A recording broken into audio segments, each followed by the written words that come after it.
dia, meus queridos alunos do 8º ano. Aqui é a professora Roseli. Hoje daremos continuidade com o nosso conteúdo de geografia sobre o panorama atual das populações mundiais. Abra um livro na página 30.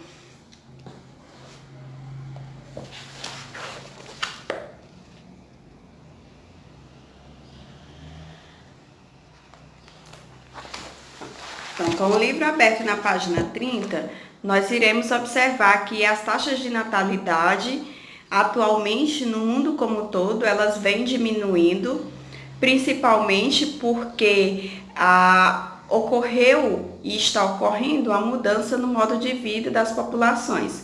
As pessoas estão cada vez mais mudando para os centros urbanos, né? Então, nós vimos isso na aula passada. Então, o contingente populacional urbano é maior que o rural atualmente. Então, no segundo parágrafo, a gente tem aqui quais são os motivos que têm colocado as pessoas para os centros urbanos. Do primeiro motivo, qual é? A ampliação com os gastos familiares, com saúde, alimentação, educação, tem feito cada vez mais as pessoas que moram na zona rural procurarem os centros urbanos. Vestuário e transporte também são. Um outro ponto fundamental que se pode colocar, que tem reduzido a taxa de natalidade, é o uso de métodos contraceptivos, né? Principalmente por volta dos anos 90, eles se tornam mais populares, né? Atingem um contingente maior de mulheres utilizando os métodos anticoncepcionais. Esse cenário também tem diminuído porque as mulheres têm conseguido elencar um lugar maior, né, no mercado de trabalho. E isso possibilita com que essa taxa diminua, porque a mulher ela precisa estar presente na vida dos filhos, né? Então, com essa saída de casa para o mercado de trabalho, isso também afeta na ampliação das taxas de natalidade. Um outro ponto é que atualmente as famílias têm feito um planejamento familiar maior. O que é esse planejamento familiar? Vamos observar aqui, né? Então, são essas medidas tomadas pela família para que se pense ou planeje as estratégias para onde a família quer ir, né? Onde se quer chegar. Esse planejamento familiar é fundamental nos dias de hoje, né? Então, nós temos uns gastos maiores, muitas vezes, para manter a casa, né? Então, já citei anteriormente a questão da alimentação, a questão do custo com águas, energia elétrica. Então, tudo isso telefone, né, internet. Então, esses são pontos que afetam uma família e para se pensar nesse sentido é preciso fazer um planejamento familiar. Aqui nós temos a tabela que apresenta as taxas de fecundidade em alguns países do mundo desde 2015 até 2020. Então são países desenvolvidos e países subdesenvolvidos industrializados e nos países subdesenvolvidos. Observando aqui no exemplo, nós temos de países desenvolvidos, Japão, Suíça e Alemanha. A média de filhos por mulheres no Japão é de 1,5, né, filho, ou seja, mais ou menos um filho, né? Então, ela não vai chegar a ter esses 2 filhos. Na Suíça, um filho, também na Alemanha, um filho. Nos Estados Unidos, já se tem em média uns 2 filhos, né? Então, nos países subdesenvolvidos e industrializados como Brasil, Índia, México e África do Sul, vamos pegar aqui o Brasil, em média uns 2 filhos, mas na Índia e na África do Sul já se tem em média quase 3 filhos. nos países subdesenvolvidos, que é o Mali, o Afeganistão, na Colômbia e na Uganda, as pessoas têm em média aqui aproximadamente 6 filhos por família, né? Então, uma taxa assim altíssima. O custo de vida atualmente tem uma dificuldade muito grande, né? Então, daí se reduzir essa taxa de fecundidade. O que seria essa taxa de fecundidade, né? Seria esse número médio de filhos por família, né? Então, na página 31, nós temos as características etárias da população mundial. Na página 31, temos as características etárias da população mundial. O que significa isso? Significa agora que nós iremos trabalhar com as pirâmides etárias, conhecer as características da faixa etária dos países, tá bom? Então, em termo mundial, aqui na página 31, nós temos na pirâmide etária, vamos analisar a base, a base que fica aqui com as crianças e os jovens na faixa etária de 0 a 19 anos. Nós temos o corpo da pirâmide, que é o meio. Esse meio da pirâmide é elencado aqui pela faixa etária de adultos de 20 a 59 anos. E nós temos o topo, que é colocado aqui com a faixa etária de 60 anos ou mais. Então, essa pirâmide etária, ela é importante para a gente ter a noção do que se pode colocar, as características da população de determinado país, principalmente para a gente colocar e acompanhar como que essa população vive, ou como se pode planejar políticas públicas para atender as faixas etárias do país, como geração de emprego e renda. Então, na página 31, nós temos um box.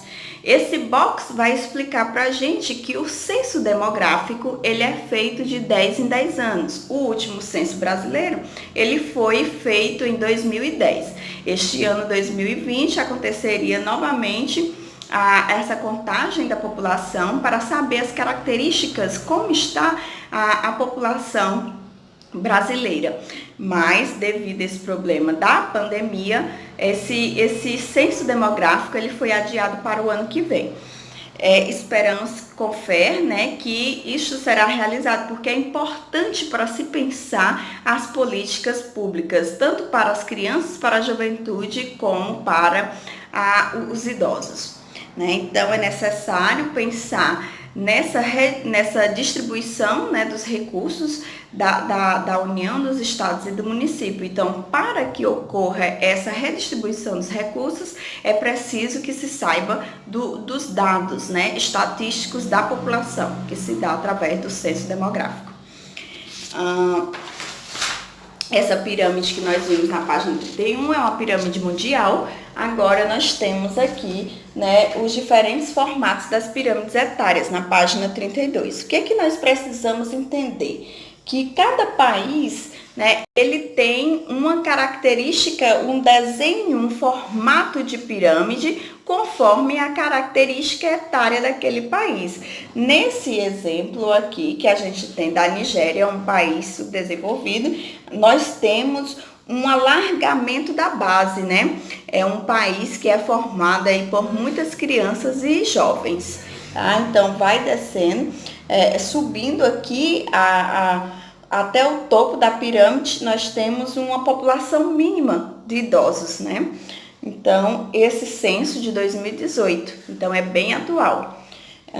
Um outro país que é colocado, que é um país em processo de envelhecimento, que é o Canadá, é um país desenvolvido, já nós temos aí uma pirâmide quase equitativa, nas bases da faixa etária, mas ainda com uma constante aqui maior, que seria de população adulta, Então, já com uma ampliação do número de idosos dentro desse país. Então, no Canadá, nós estudaremos mais especificamente nos conteúdos mais à frente, nós veremos que existem políticas de incentivo à fecundidade, as taxas, aumento, né, das taxas de fecundidade, ou seja, há uma política de incentivo à natalidade às mulheres, tá? Então, esse país de primeiro mundo.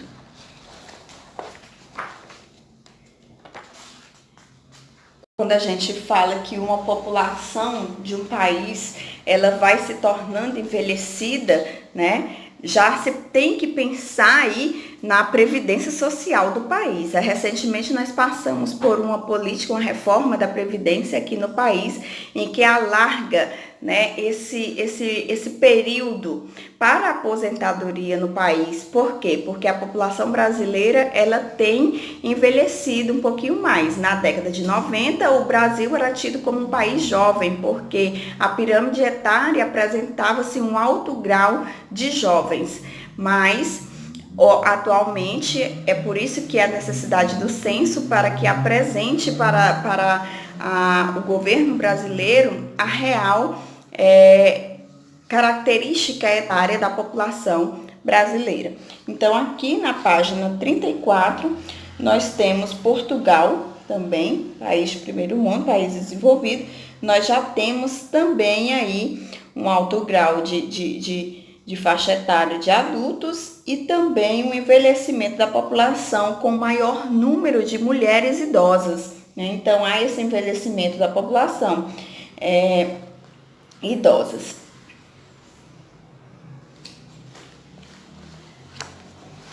No box da página 35, eu irei fazer a leitura para vocês, tá? É o controle de natalidade, aqui um caso específico, que é o caso da China.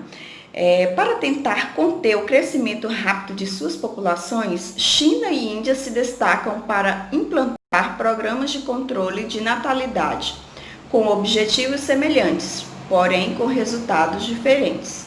Na China, o governo instituiu, na década de 1970, um programa de controle de natalidade que se tornaria conhecido como Política do Filho Único. Esse programa envolvia diversas medidas que intervencionavam limitar o número de filhos dos casais chineses para um único filho, incluindo incentivos fiscais às famílias com apenas um filho e penalidades às famílias que violassem a regra. Os resultados foram gradativos, mas bastante expressivos, reduzindo as taxas de natalidade e contendo o crescimento da população chinesa. Então, todos nós sabemos que a China é um país bastante populoso. Daí a necessidade, né, de conter e estratégias do governo de controle social das taxas de fecundidade. Então, esse programa, ele serviu aqui para orientação familiar, né? É um programa de planejamento familiar muito necessário nos dias atuais. Então, dentro dos objetivos da China, né, no filho único, no início em 1980, recentemente o envelhecimento acelerado da população e a possibilidade de uma escassez futura de mão de obra levaram o governo chinês a rever a política do filho único e permitir que casais tivessem 2 filhos. Atualmente vislumbra-se até mesmo o fim do controle de natalidade no país para os próximos anos.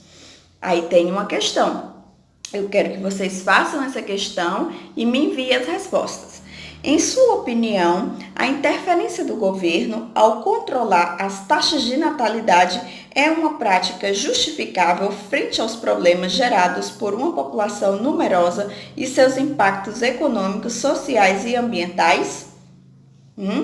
Eu quero que vocês respondam conforme, assim, refletindo aí no modo de vida, reflitam sobre a questão da ética envolvida aí nos programas de natalidade.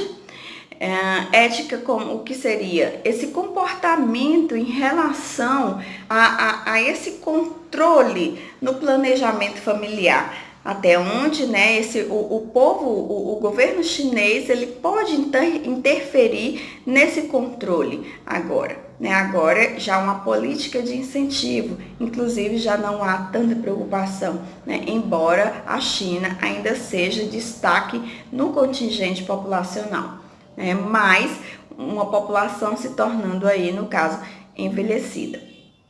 Então, em relação, você pensa também em relação, você pode pensar em relação ao grande problema que a população pode enfrentar, como por exemplo, a falta de abastecimento, de alimentos, de água, a infraestrutura, moradia, né, transporte, emprego, né? Então, se já houve esse controle da população por conta disso, até onde se pode pensar, né, o governo em hoje não mais intervir nesse processo, né? Então, seria mais ou menos nesse sentido. Então, acompanhe aí agora, tá, a correção da atividade da página 36 e 37, tá? Obrigada. Tchau.